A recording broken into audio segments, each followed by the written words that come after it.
আসসালামু আলাইকুম। Perfection of life YouTube চ্যানেলের পক্ষ থেকে আপনাদের সবাইকে স্বাগতম। আজকে আমরা আপনাদের রিকোয়েস্টে মাস্টার্সের একটা কোর্স আছে, টিচিং ল্যাঙ্গুয়েজ থ্রু লিটারেচার। এই কোর্সে আমাদের একটা কোশ্চেন আছে, সেটা হলো স্টাইলিস্টিক অ্যানালাইসিস। যে আমাদের একটা কবিতা দেওয়া থাকবে, এই কবিতাটাকে আমরা স্টাইলিস্টিক অ্যানালাইসিস করব। তো কিভাবে করব, এই কোশ্চেনটা আমরা কিভাবে আনসার করব, সেইটা আজকে আমরা দেখব। তো স্টাইলিস্টিক্স বলতে আসলে কি বোঝায়? স্টাইলিস্টিক্স বলতে আগে আমরা বুঝি, তারপর স্টাইলিস্টিক্স অ্যানালাইসিসের মধ্যে আমরা কি কি আনসার অ্যাড করব, আমরা এগুলো নিয়ে ডিসকাস করব। তারপরে আমরা একটা কবিতার স্টাইলিস্টিক অ্যানালাইসিসটা দেখব। তো প্রথমে আসেন, স্টাইলিস্টিক্স মানেটা কি আসলে? Stylistics means the study of style in language.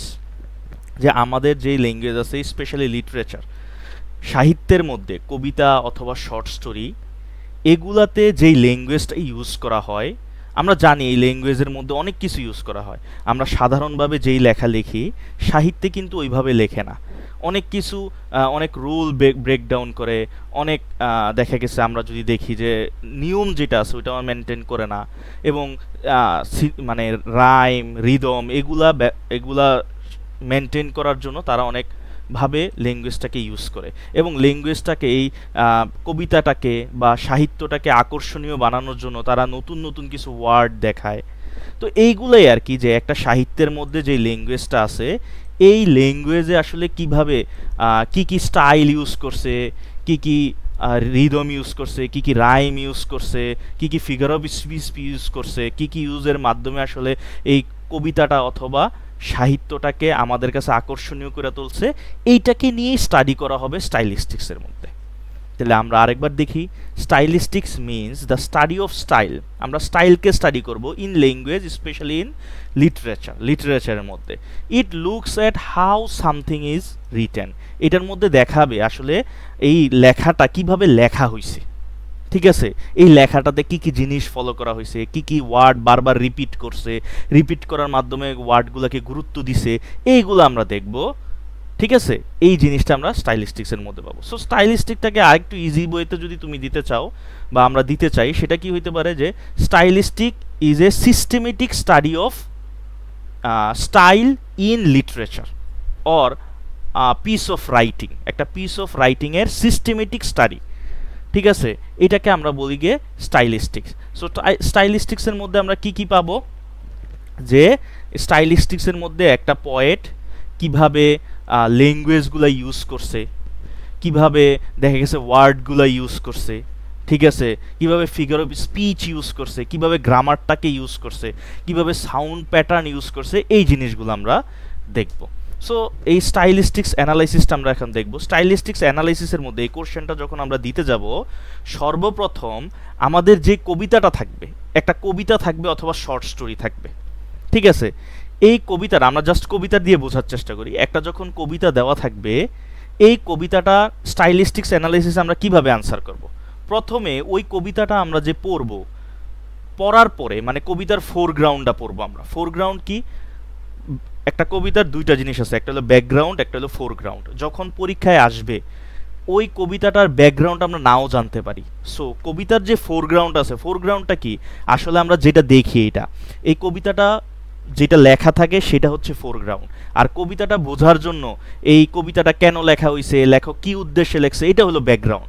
So আমরা যখন একটা কবিতা পরীক্ষায় পাই, এই কবিতাটা কমন নাও পড়তে পারে আমাদের পড়া থেকে, তখন ওই কবিতার ফোরগ্রাউন্ড দেখা আমরা যা বুঝছি, এটা জেনারেল ইন্টারপ্রিটেশন একটা লিখবো আমরা। জেনারেল ইন্টারপ্রিটেশন মানে কি? তুমি এই কবিতাটা পড়া থিমটা বা এখানে কি কবি বুঝাইতে চাইছে, এটা যেটা। তো স্টাইলিস্টিক অ্যানালাইসিসের প্রথম যে পয়েন্টটা, সেটা হলো জেনারেল ইন্টারপ্রিটেশন।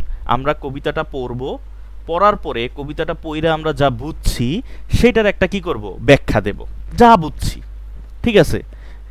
এটা হলো পয়েন্ট অফ ভিউ। এটা যে রাইট হইতে হবে এমন না, কারণ এটার ব্যাকগ্রাউন্ড আমরা জানি না, লেখককে আমরা নাও জানতে পারি। জানলে তো ভালো, আমরা ব্যাকগ্রাউন্ড ফোরগ্রাউন্ড দুইটাই আমরা ডিটেলস লিখতে পারবো। বাট যদি না জানি, সেই ক্ষেত্রে একটা কবিতা যে আসবে, এটা যে কমন আসবে এরকম না, যে কোনো একটা কবিতা স্যার ম্যাডামরা আমাদের দিয়ে দেবে। তো সেই ক্ষেত্রে আমরা প্রথমে কবিতাটা পড়বো, পড়ার পরে আমরা এটা সম্পর্কে যা বুঝছি এই জেনারেল ইন্টারপ্রিটেশনে আমরা এই থিমটা বা কি বুঝাইতে চাইছি এটা লিখব। এটা হলো আমাদের প্রথম পয়েন্ট। সো জেনারেল ইন্টারপ্রিটেশন এটা যতটুকু ভাবে লেখা যায়, যদি আপনি 5 লাইনে 10 লাইনে দিতে পারেন সেটা আপনার উপর ডিপেন্ড। জেনারেল ইন্টারপ্রিটেশন আনসার করার পরে আমরা কি যাব লিঙ্গুইস্টিক স্টাইলিস্টিক ফিচার, মানে এই লেখক বা এই কবি এই লেখার মধ্যে আসলে এই যে ওয়ার্ডগুলা কিভাবে ইউজ করছে, এখানে কি কি ফিগার অফ স্পিচ ইউজ করছে, এগুলাকে আমরা বাইর করব। সো এটাকে বলতেছে লিঙ্গুইস্টিক স্টাইলিস্টিক ফিচার। তো প্রথম যেটা আসে সেটা হলো লেক্সিক্যাল ফিচার। লেক্সিক্যাল মানে কি ওয়ার্ডগুলাকে বলতেছে যে এই ওয়ার্ডগুলা কি কি স্টাইলে ফলো করে। সো ওয়ার্ডগুলা দুইভাবে আমরা ব্যাখ্যা করব। প্রথমে লেক্সিক্যাল ফিচার্স লিখব, লেখার পরে যে এই ওয়ার্ডে কি কি ফিচার ইউজ করছে সেটা আমরা দেখব। এবার লেক্সিক্যাল ফিচার্সে কি থাকে, লেক্সিক্যাল রিপিটেশন থাকে। লেক্সিক্যাল রিপিটেশন মানে কি, যে এই কবিতাটা লিখতে গিয়া একটা ওয়ার্ড, ধরো লেক্সিক্যাল মানে কি বলছে ওয়ার্ডগুলা, এই ওয়ার্ডগুলা কিছু কিছু দেখবে একটা কবিতার মধ্যে ওয়ার্ড বারবার রিপিট হয় পুরা কবিতাটায়, এরকম অনেকগুলা ওয়ার্ড কমন থাকে যেগুলা বারবার রিপিট হয়। তো এই লেক্সিক্যাল রিপিটেশনের মধ্যে আমরা লিখব যে এই কবিতাটার মধ্যে এই এই ওয়ার্ডগুলা বারবার রিপিট হইছে, এবং এই ওয়ার্ডগুলো রিপিট হওয়া মানে কি, যে এই ওয়ার্ডটায় গুরুত্ব বেশি দিছে, তাই না? সো এই লেক্সিক্যাল ফিচার্সের মধ্যে আমরা কি লিখব, লেক্সিক্যাল রিপিটেশনটা কোন কোন ওয়ার্ড বারবার রিপিট হইছে সেটা আমরা লিখব। তারপর আরেকটা কি পয়েন্ট থাকে এই লেক্সিক্যাল ফিচার্সের মধ্যে, লেক্সিক্যাল গ্রুপিংস। লেক্সিক্যাল গ্রুপিংস কি, একটা কবিতা যখন আমাদের দেওয়া হয় ওই কবিতার মধ্যে কিছু ওয়ার্ড আছে যে ইমোশনাল অনেক ওয়ার্ড ইউজ করে, যেমন স্যাড, হ্যাপিনেস। একটা পুরো কবিতাটার মধ্যে ধরো সে কান্না করতেছে, ক্রাইং, সে স্যাড আছে, সে হ্যাপি আছে, এই ধরনের ইমোশনাল ওয়ার্ড যেটা, এই ওয়ার্ডগুলো একটা গ্রুপিংয়ে লেখা লাগবে আমাদের। সো লেক্সিক্যাল গ্রুপিং মানে কি, একটা কবিতার মধ্যে ইমোশনাল ওয়ার্ড থাকতে পারে, ন্যাচারাল ওয়ার্ড থাকতে পারে। ন্যাচারাল ওয়ার্ড কেমন, যেমন এই যে ট্রি, তারপরে হিলস, স্কাই, এই ওয়ার্ডগুলো আমরা লিখবো যে ন্যাচারাল, এগুলারে আমরা ক্লাস্টার বলি, তাই না? যে ইমোশনাল ক্লাস্টারগুলো কি কি, এই কবিতার মধ্যে ইমোশনাল ক্লাস্টার হইতে পারে স্যাড, হ্যাপি, ওকে, মেলানকলি, পেসিমিস্টিক। সো এগুলো হলো আমাদের ইমোশনাল ক্লাস্টার বা ইমোশনাল ওয়ার্ডগুলো, আমরা এগুলারে ক্যাটাগরাইজ করব। যদি ন্যাচারাল ওয়ার্ড থাকে, ন্যাচারাল ওয়ার্ড কি কি ছিল, স্কাই, তারপরে মনে করেন যে হিলস, ঠিক আছে, এগুলো আমরা ন্যাচারাল ওয়ার্ড, ট্রি অ্যাড করব। আরবান ওয়ার্ড থাকতে পারে, রুরাল ওয়ার্ড থাকতে পারে, যে আরবান ওয়ার্ডের মধ্যে কি কি শহরের লাইফের জীবনে যে যে ওয়ার্ডগুলো আমরা ইউজ করি, ধরো সাপোজ ট্রাফিক জ্যাম থাকতে পারে, শহরের লাইফে যেমন হইতে পারে যে মডার্নিটি জিনিসটাকে শো করে। সো ওই ওয়ার্ডগুলো আমরা পাইলে এরকম লিখবো। সো এই লেক্সিক্যাল গ্রুপিংস যেগুলো আছে এগুলো অনেক হইতে পারে, ইমোশনাল, ন্যাচারাল, আরবান, রুরাল, তারপর আরও অনেক কিছু থাকতে পারে, মানুষের ফিলিংসগুলো, এগুলা এই যে ওয়ার্ডগুলো দেয় এগুলারে আমরা গ্রুপ করব। তাহলে স্টাইলিস্টিক অ্যানালাইসিসে প্রথমে আমরা কি করব, একটা কবিতার ব্যাখ্যা দিব, তারপরে লেক্সিক্যাল ফিচার্স, এই জায়গায় কবি ওয়ার্ডগুলারে কিভাবে ইউজ করছে, কোন কোন ওয়ার্ড রিপিট হইছে, তারপরে কোন কোন গ্রুপিংস আছে, যে ইমোশনাল গ্রুপিং আছে কিনা, ন্যাচারাল অনেকগুলো ওয়ার্ড ইউজ করছে কিনা, থাকলে এগুলার আমরা গ্রুপিং করব। ঠিক এইভাবে আনসারটা করব। প্রথমে জেনারেল ইন্টারপ্রিটেশন, তারপর লিঙ্গুইস্টিক্স স্টাইলিস্টিক্স ফিচার্সের মধ্যে লেক্সিক্যাল ফিচার্স লিখবা, লিখে এটার ডেফিনেশনটা দিয়া বা এটা দিয়া যে লেক্সিক্যাল রিপিটেশন দিয়া, লেক্সিক্যাল রিপিটেশন কোন কোন ওয়ার্ড হইছে লেখা এটারে দেখাইতে হবে, লেক্সিক্যাল গ্রুপিং কি সেটা দেখাইতে হবে। তারপরের পার্টটা কি আসবে, figure of speech. Figure of speech কি, যেমন আমরা পড়ছি মেটাফর, সিমিলি, পার্সোনিফিকেশন, হাইপারবোলি, এগুলো কিন্তু আমরা পড়ছি, আমরা লিটারেচারে অনার্স লেভেলে এগুলো পড়ে আসছি। সো এই কবিতাটা মধ্যে লেখক কি কি ফিগার অফ স্পিচ ইউজ করছে, এগুলো এখানে কি সিমিলি ইউজ করছে, না মেটাফোর ইউজ করছে, নাকি হাইপারবোলি ইউজ করছে, এগুলো আমাদের জানতে হবে। সো এগুলারে আমরা আইডেন্টিফাই করব কবিতাটা থেকে। এই গেল এই পয়েন্টটা। সো এই ফিগার অফ স্পিচ পয়েন্টটা লেখা, কি কি ফিগার অফ স্পিচ হইছে, এই ফিগার অফ স্পিচগুলোর আমরা ডেফিনেশন দেব, এবং ওই লাইনটা উঠাই দেবো যে এই লাইনের মধ্যে মেটাফোর ইউজ করছে, এই লাইনের মধ্যে সিমিলি ইউজ করছে, right? So figure of speech আমরা ইউজ করব এই স্টাইলিস্টিক। তারপরে যেটা আসবে, ডেভিয়েশন ইউজ করতে হবে আমাদের, যে এই কবিতার মধ্যে কি ধরনের ডেভিয়েশন ইউজ করছে। এখন আমাদের কাছে একটা ব্যাপার জানতে হবে যে ডেভিয়েশন জিনিসটা কি আসলে। এটা যদি আমরা না জানি তাহলে তো আমরা এটা আনসারই করতে পারবো না, তাই না? ডেভিয়েশন জিনিসটা কি, এটা যদি আমরা বুঝতে যাই, প্রথমে বুঝতে হইব যে ডেভিয়েশন হলো আমাদের যে নর্মাল নিয়মগুলো আছে। ডেভিয়েশনটাকে বুঝি, তারপর আমি এটা বলতেছি। ডেভিয়েশন জিনিসটা হচ্ছে আমাদের লাইফে যে বা আমাদের লেখাগুলোতে যে নর্মাল রুলসগুলো আছে, suppose subject verb plus object, তাই না, subject verb plus others word, এই যে যেই নর্মাল রুলসগুলো আছে, এই রুলসগুলা যখন নর্মালি ইউজ হবে না, এই রুলসগুলো যখন মানে কবিতা নিজের মতো করে ইউজ করবে। অনেক সময় না যে সাবজেক্ট ভার প্লাস অবজেক্ট আছে, কিন্তু সে সাউন্ডটাকে ঠিক রাখার জন্য, তার কবিতার ছন্দটাকে ঠিক রাখার জন্য সে তার মতো কইরা, ঠিক আছে, সে তার মতো কইরা ওয়ার্ড একটা সেন্টেন্স বানাইছে, যেখানে যেটা হওয়ার কথা সেখানে সেটা সে বসায় নাই। তো ওই যে নর্মাল রুলসগুলো যখন ব্রেক হয়, ওইটাকে আমরা বলি ডেভিয়েশন। সো একটা কবিতার মধ্যে আমরা জানি কবিতার পয়েটিক লাইসেন্স, যে ব্যাপারটা যে কবি চাইলে তার নিজের মতো করে ওয়ার্ড ইউজ করতে পারে, নিজের মতো করে সেন্টেন্স ইউজ করতে পারবে তার ছন্দের জন্য, ঠিক আছে। তো সেই ক্ষেত্রে কবি যদি নর্মাল সেন্টেন্স, নর্মাল স্ট্রাকচার যেগুলো রুলস আছে এগুলো ইউজ না করে এটারে ভাইঙ্গা যদি সে তার মতো ইউজ করে, সেটাকে আমরা বলতেছি ডেভিয়েশন। বুঝতে পারছি? সো ডেভিয়েশনটা কি? ডেভিয়েশন মানে হচ্ছে breaking the normal rules of language. একটা ল্যাঙ্গুয়েজের নর্মাল রুলসটাকে ব্রেক করা হয়, এবং ব্রেক করা কেন হয়? Two attract attention. কবিরা নর্মাল রুলসটাকে ভাঙে কেন? মানুষের অ্যাটেনশন নেওয়ার জন্য, ফিলিংসগুলোকে স্ট্রংলি দেখানোর জন্য, ঠিক আছে, আর্টিস্টিক স্টাইল ইউজ করার জন্য মূলত ডেভিয়েশন ইউজ করে।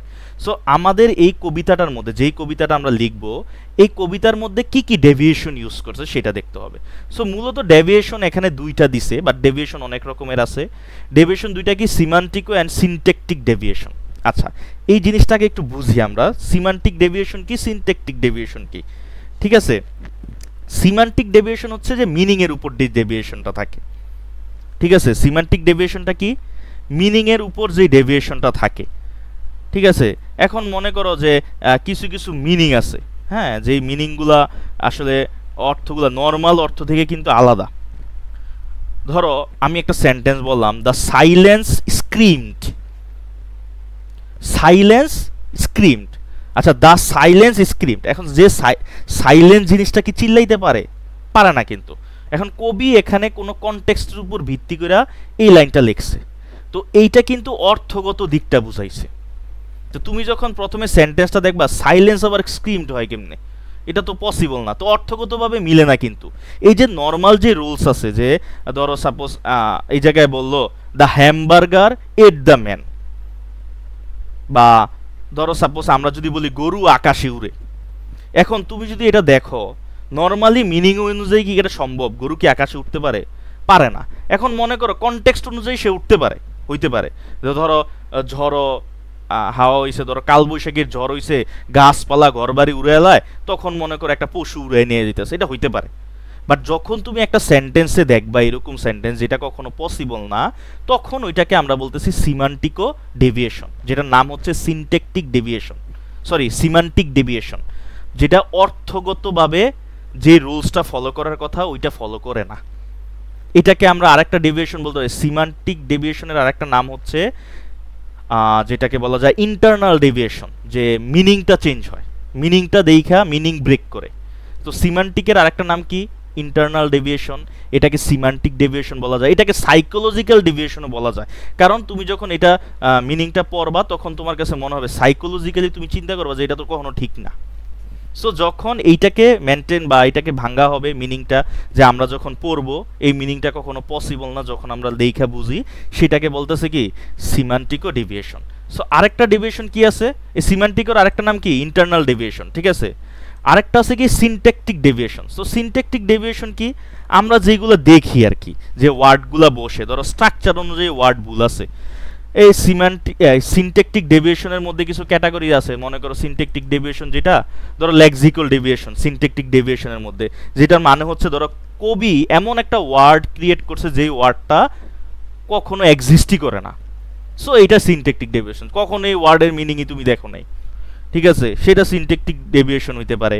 তারপর সিনট্যাকটিক ডেভিয়েশন আরও কি হইতে পারে? ধরো তুমি একটা সেন্টেন্স দেখা, ধরো সেন্টেন্সের সাথে ওয়ার্ডের মিল হয় না, তো ওইগুলো আমরা সিনট্যাকটিক, মানে সেন্টেন্স স্ট্রাকচার অনুযায়ী সেন্টেন্স স্ট্রাকচার মেনটেন করে নেই, ঠিক আছে, ওইটাকে আমরা কি বলতে পারি?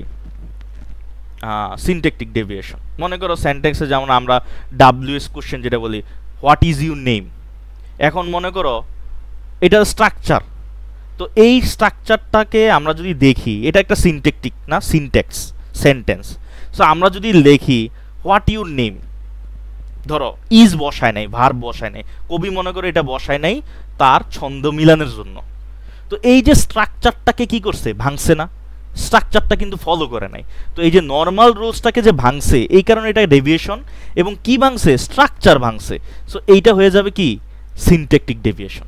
আর যখন তুমি মিনিং যেটা হওয়ার কথা, ওই যে বললাম গরু আকাশে উড়ে, তো গরু তো কখনো আকাশে উঠতে পারে না। তুমি যখন দেখছো গরু আকাশে উড়ে, তো সেন্টেন্স অনুযায়ী কিন্তু ঠিক আছে যে গরু আকাশ উড়ে, বাংলা সেন্টেন্স দেখো স্ট্রাকচার অনুযায়ী, সিনট্যাকটিক অনুযায়ী ঠিক আছে। বাট তুমি যদি মিনিং দেখো সিমান্টিক অনুযায়ী কিন্তু এটা ঠিক নেই। তো এইটা হয়ে যাবে সিমান্টিক ডেভিয়েশন, বুঝতে পারছো? সো দেখবা কবিরা তাদের রাইটিং এর মধ্যে কনটেক্সটের উপর ভিত্তি করে লেখে। তো সেই ক্ষেত্রে অনেক ক্ষেত্রে সিমান্টিক ডেভিয়েশন আমরা পাবো, সিনট্যাকটিক ডেভিয়েশন পাবো যখন ছন্দ মিলানোর জন্য করবে। তো প্রথমে আমরা কি দেখব, যে জেনারেল ইন্টারপ্রিটেশন লিখবো, তারপরে লেক্সিক্যাল ফিচার্সগুলো লিখবো, তারপরে ফিগার অফ স্পিচ লিখবো, তারপরে এই কবিতার মধ্যে কোন ধরনের ডেভিয়েশন ইউজ করছে সেইটা আমরা লিখবো, এবং এটা এক্সাম্পল সহ কেন এটা সিমান্টিক ডেভিয়েশন লিখে দেবা, যে এখানে মিনিংটা বুঝায় নাই বা এই মিনিংটা আসলে কখনো মিলে না। এবারে যদি সিনট্যাকটিক হয়, এই সেন্টেন্সের স্ট্রাকচারটা ভুল আছে, এখানে কবি ছন্দ মিলানোর জন্য তার সেন্টেন্সের স্ট্রাকচারটা তার ওয়েতে লেখছে। তো এইগুলাকে হচ্ছে ডেভিয়েশন। ডেভিয়েশন মানে কি, তাহলে কি বুঝলাম, যে নর্মাল যে রুলস আছে আমরা যেটা মেনটেন করি ল্যাঙ্গুয়েজের ক্ষেত্রে, যখন এইটা ব্রেক করা হয়, ভাঙা হয় ছন্দ ধরো অডিয়েন্সকে অ্যাট্রাক্ট করার জন্য, ওইটাকেই আমরা ডেভিয়েশন বলি। সো স্টাইলিস্টিক অ্যানালাইসিসে আমরা পাইলাম কি, প্রথমে জেনারেল ইন্টারপ্রিটেশন থাকবে, লেক্সিক্যাল ফিচার্স থাকবে, লেক্সিক্যাল রিপিটেশন গ্রুপিংগুলো থাকবে, ফিগার অফ স্পিচ ইউজ করতে হবে, সিমান্টিক এবং সিনট্যাকটিক ডেভিয়েশন ইউজ করতে হবে। তারপরে যেটা আমরা পাবো গ্রামার। এই যে কবি যে তার কবিতাটা লেখছে, কবিতাটা কি কি গ্রামার ইউজ করছে, এটা কি প্রেজেন্ট টেন্স ইউজ করছে না পাস্ট টেন্স ইউজ করছে, এরপরে গ্রামার কি সেম স্ট্রাকচারই পুরোটা ইউজ করছে, গ্রামারের মধ্যে কি কি প্রোনাউন ইউজ করছে, এই ব্যাপারগুলো আমরা এই পার্টে লিখব। তো গ্রামারটা হয় কি, প্যারালালিজম। আচ্ছা, প্যারালালিজম কি, প্যারালালিজম হইছে যে একটা গ্রামারের মধ্যে সেম স্ট্রাকচার অথবা সেম পার্টস অফ স্পিচ কয়েকবার ইউজ করা হইতে পারে, সেম ইউজ করতে পারে। যেমন এই জায়গায় ডেফিনেশন দিয়ে দিছি যে same grammatical structure or two or more parts of sentence যখন একই রকমের হয় সেটাকে প্যারালালিজম বলে। এবং এইটা রাইটিংটাকে কি করে, আরো ক্লিয়ার করে, স্মুদার করে অ্যান্ড ব্যালেন্স করে। যেমন আমরা যদি দেখি, যেমন she likes singing, dancing, painting. দেখো সিঙ্গিং, ডান্সিং, পেইন্টিং একই রকমের ভার্ব ইউজ করছে না? তো যখন একই রকমের আইএনজি ভার্ব ইউজ করছে, তো একই রকমের ভার্ব ইউজ করছে মানে কি, এই গ্রামাটিক্যালে কি গ্রামাটিক্যাল প্যারালালিজম ইউজ করছে বা স্ট্রাকচারাল প্যারালালিজম ইউজ করছে তার রাইটিংয়ে। এমন দেখবো অনেক রাইটিংয়ের মধ্যে একই ধরনের ওয়ার্ড ইউজ করতেছে। সো এরকম যখন একই ধরনের স্ট্রাকচার বা একই ধরনের ওয়ার্ড ইউজ করা হয়, এটাকে আমরা গ্রামাটিক্যাল প্যারালালিজম বলি। ঠিক আছে? সো এই গ্রামাটিক্যাল প্যারালালিজমটাই বেশি আসে, মানে স্ট্রাকচারাল প্যারালালিজম যে বেশিরভাগ কবিতাতে এটাই মেনটেন করে। আর মিনিংফুল প্যারালালিজম হলো যে পুরা মানে একই মিনিং বুঝায়, যেটা এটা হইতে পারে যেমন truth brings piece and piece brings happiness, দুইটা মানেই কিন্তু এক, মিনিংটা যখন মেনটেন করা হবে, একই মিনিং যখন বারবার আসবে, এটা হলো মিনিংফুল প্যারালালিজম। যাই হোক, মিনিংফুলটা আমাদের বেশি আসে না, আমাদের মূলত যেটা আসে সেটা কোনটা, আমরা যেটা পড়ি গ্রামাটিক্যাল প্যারালালিজম বা স্ট্রাকচারাল প্যারালালিজম, যে কবি তার রাইটিংয়ে এই প্যাটার্নটা ফলো করছে, আইএনজি স্ট্রাকচারটা বারবার ইউজ করছে। সো এটা স্ট্রাকচারাল প্যারালালিজম গেল। এবার গ্রামাটিক্যাল পার্টের মধ্যে আরেকটা পাবো যে টেন্স। এই কবি তার রাইটিংয়ের মধ্যে কোন টেন্স ইউজ করছে। এখন মনে করো যে কোনো একটা কবিতাতে দেখবা, পুরো কবিতাতে সে হয় প্রেজেন্ট টেন্স ইউজ করছে, অথবা সে পাস্ট টেন্স ইউজ করছে, অথবা সে ফিউচার প্লাস পাস্ট টেন্স দুইটাই ইউজ করছে। তো ওইটাকে এক্সপ্লেন করবা যে এই কবিতার মধ্যে কবি পাস্ট টেন্স এবং প্রেজেন্ট টেন্স ইউজ করছে, অথবা এই কবিতার মধ্যে কবি শুধু পাস্ট টেন্স ইউজ করছে, সে তার পাস্ট এক্সপিরিয়েন্স দেখাইছে। সো এইটাকে তোমার লিখতে হবে। তাহলে কি কি পাইলাম, আবার একটু সামারাইজ করি। প্রথমে স্টাইলিস্টিক্সের মধ্যে যে কবিতাটা দেওয়া থাকবে, কবিতাটার জেনারেল ইন্টারপ্রিটেশন একটা সামারি দিবা।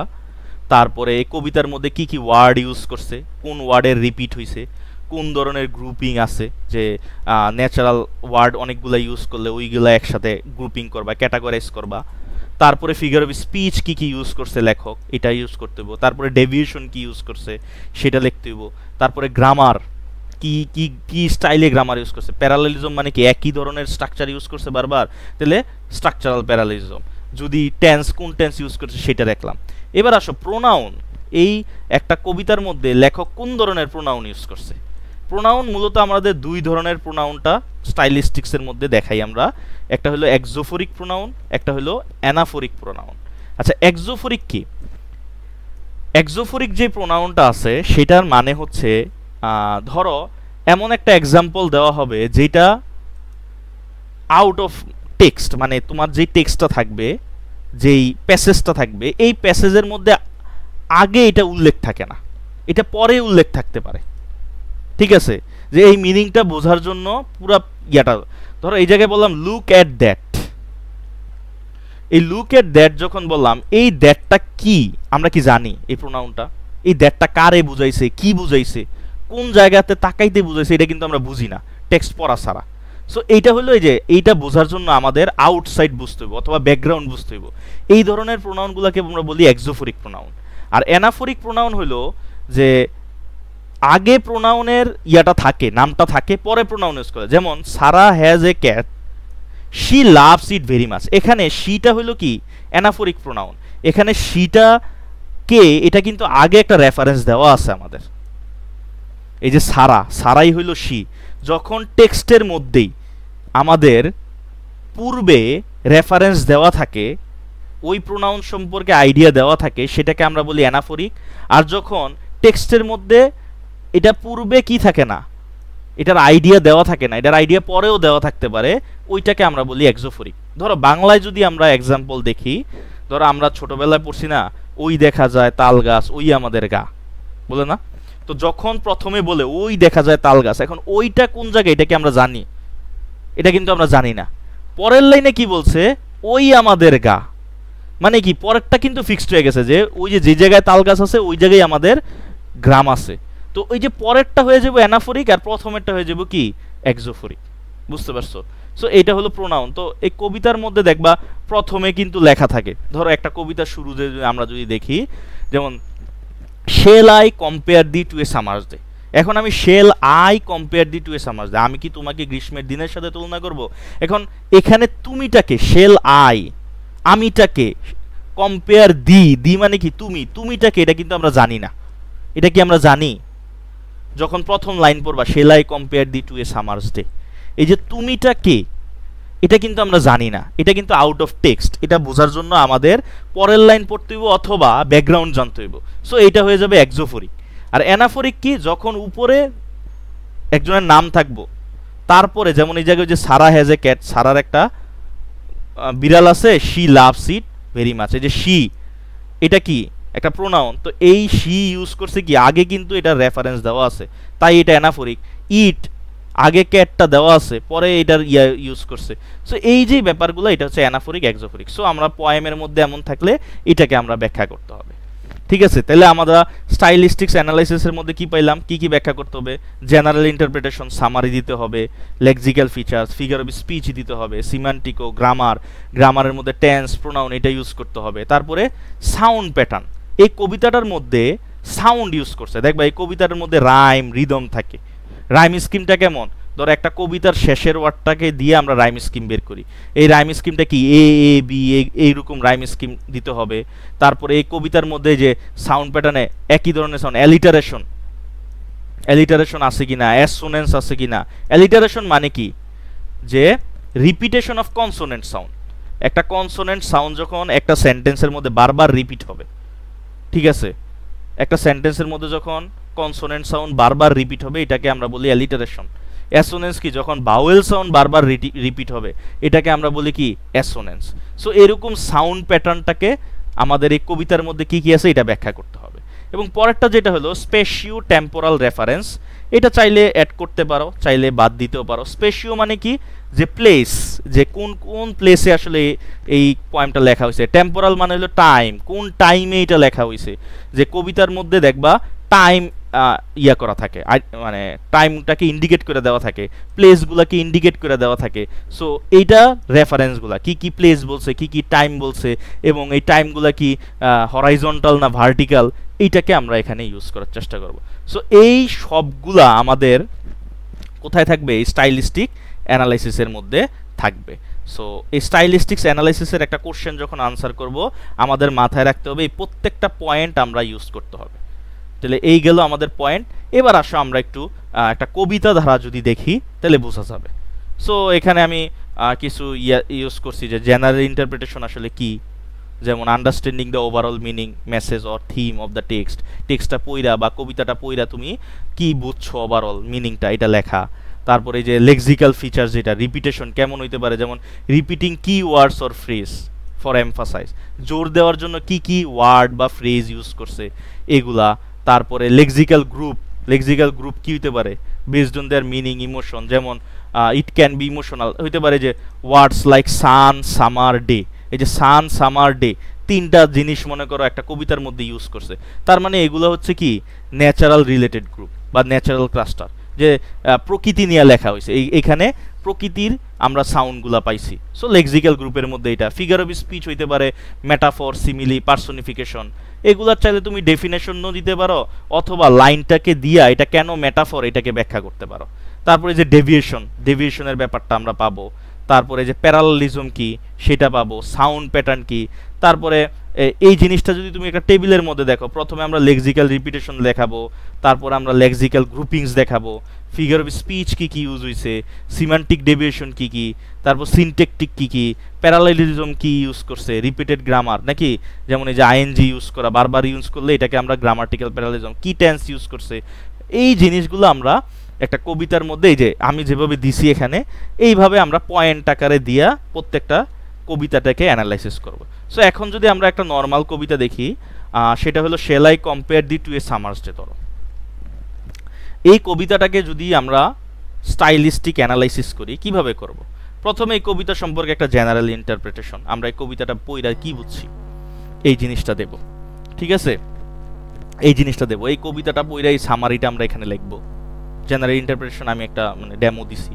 তারপর লেক্সিক্যাল ফিচার্স, এই কবিতাটার মধ্যে কি কি ওয়ার্ড রিপিট হয়েছে। দেখো এই কবিতাটার মধ্যে যদি তুমি দেখো, সামার কথাটা দেখো বারবার রিপিট হয়েছে। ঠিক আছে, আমরা যদি দেখি সামার যে কথাটা আছে সেটা বারবার রিপিট হয়েছে, এই যে সামার এখানে আছে, তারপরে আরও আছে। ঠিক আছে, তো এখানে এই যে lexical, the word summer is repeated to emphasize the seasonal metaphor. তো এটা কিন্তু আমাদের দেখায় দিছে যে সামার ওয়ার্ডটা বারবার রিপিট হয়েছে। এখানে সো লং কথাটাই দেখো, সো লং কথাটা বারবার রিপিট হয়েছে, আমাদের এইটাও দেখায় দিছে। ঠিক আছে, সো এই কথাটা লিখতে হবে, শেষ লেক্সিক্যাল ফিচার্স এইটা। পরে লেক্সিক্যাল গ্রুপিং কি কি আছে, আমরা এখানে দেখবো ন্যাচারাল ওয়ার্ডস, নেচার ওয়ার্ডস পাবো। কি কি পাবো? এই পুরা কবিতার মধ্যে দেখো সামারের কথা বলছে, সানের কথা বলছে, এই যে বার্ডস অফ মে বলছে। ঠিক আছে, এই যেই কথাগুলা, এগুলা সবই কি আমাদের কিন্তু এখানে বলা হয়েছে। সো এখানে দেখো এই যে নেচার ওয়ার্ডস পাবো আমরা, নেচার ওয়ার্ডসগুলো এইভাবে দেখাইবা। ইমোশনালের রোমান্টিক ওয়ার্ড আছে, যেমন এখানে লাভলি কথা আছে, তারপরে বিউটি কথা আছে, ইমোশনাল কথা, তাই না? এই জিনিসগুলা রোমান্টিক ওয়ার্ড ইউজ করছে কিছু, এই ওয়ার্ডগুলা দেখাইতে হবে। তারপর ফিগার অফ স্পিচ কি আছে, এখানে ফিগার অফ স্পিচ মেটাফোর আছে, যেমন প্রথম shall I compare thee to a summer's day, এখানে কিন্তু কম্পেয়ার করছে কারে? একটা মানুষের সাথে একটা সামার ডে এর।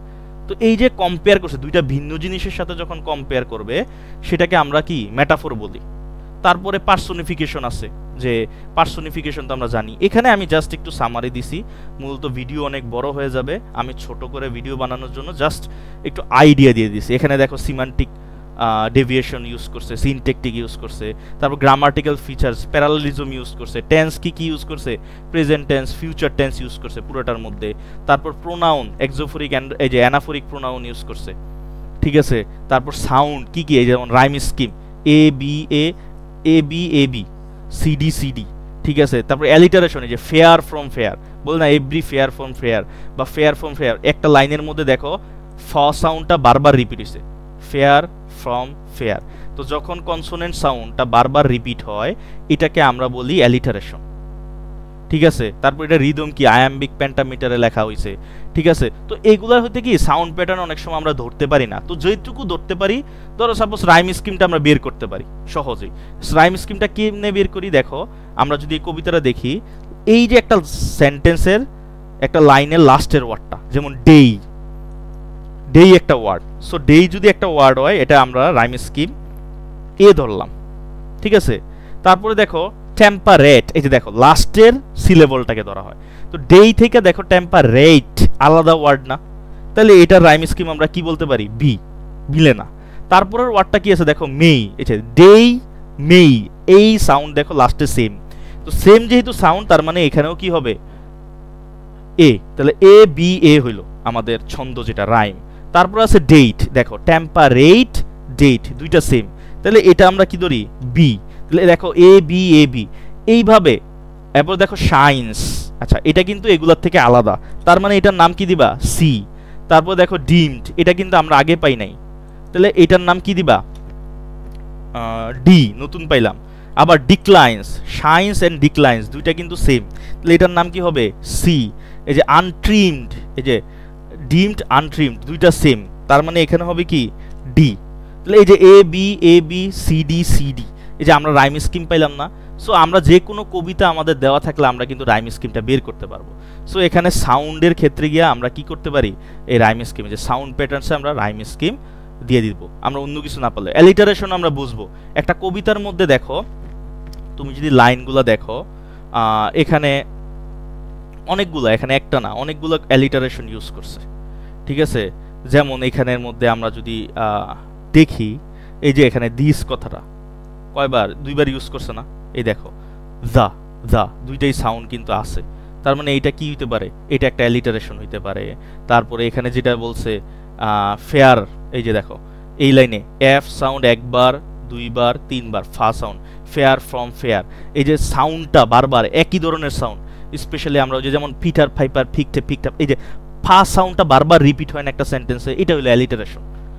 কনসোনেন্ট সাউন্ড যখন বারবার রিপিট হয় এটাকে অ্যালিটারেশন, ভাওয়েল সাউন্ড যখন বারবার রিপিট হয় এটাকে আমরা বলি অ্যাসোনেন্স। সো সাউন্ড প্যাটার্নে যখন ব্যাখ্যা করবা এটাকে ব্যাখ্যা করতে হবে। সো এই হলো আজকে, এই পর্যন্তই ক্লাস থাকুক। আমি জাস্ট একটা আইডিয়া দিছি যে কিভাবে মূলত আমরা এই স্টাইলিস্টিক্স অ্যানালাইসিস আনসার করব, আসলে কিভাবে দেওয়া যায়, এটা জাস্ট একটু আইডিয়া দিছি আজকের ক্লাসে। সো তোমাদের বা আপনাদের রিকোয়েস্ট পাইলে আমি এটা নিয়ে ডিটেলসে বিভিন্ন কবিতাকে ব্যাখ্যা করে আমরা এটা থেকে দিব। সো ভালো থাকেন, সুস্থ থাকেন, এই কামনা রইল। যদি ভিডিও ভালো লাগে অবশ্যই লাইক, কমেন্ট, শেয়ার করে পাশে থাকবেন। ধন্যবাদ।